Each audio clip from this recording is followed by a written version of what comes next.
Hi guys, another new blog. আমরা চলে আসলাম খুলনার বিখ্যাত চুই ঝাল খেতে আব্বাস হোটেলে। এই যে গরুর মাংস আর চুই ঝাল খুবই সুস্বাদু একটা বিষয়। আমি 2 পিস নিয়েছি এবং খেয়েছি। অনেক অনেক ভালো লাগছিল, মাংসর কালারটা দেখেই ভালো লাগছিল। এই যে চুই ঝাল এখন চাবাবো, চাবিয়ে দেখব কেমন লাগে আসলে চুই ঝাল।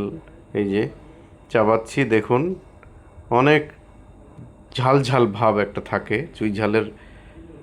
হচ্ছে মাংসটা রান্না করলে চুই ঝাল দিয়ে সেই মাংসটা একবারে অথেন্টিক, অনেক সুন্দর লাগে, তো ভালো লাগে। তো চুই ঝাল দিয়ে ভাত খাচ্ছি গরুর মাংস নিয়ে। এটা অনেক সুস্বাদু ছিল, খেতেই মজা লাগছিল। অনেকক্ষণ ধরে খেলাম এবং অনেক মুখরোচকভাবে খেলাম।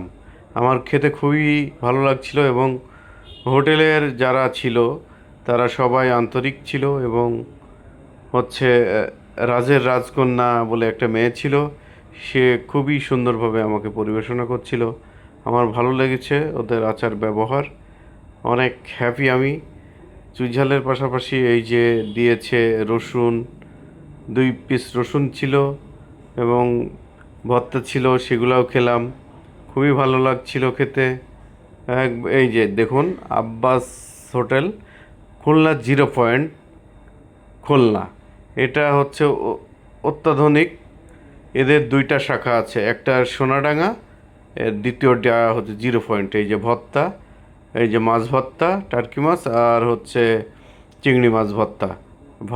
ভাতের সাথে দিয়েছিল সালাদ এবং লেবু। এই যে চুই ঝালের মাংস, গরুর মাংস রান্না, দেখুন কালার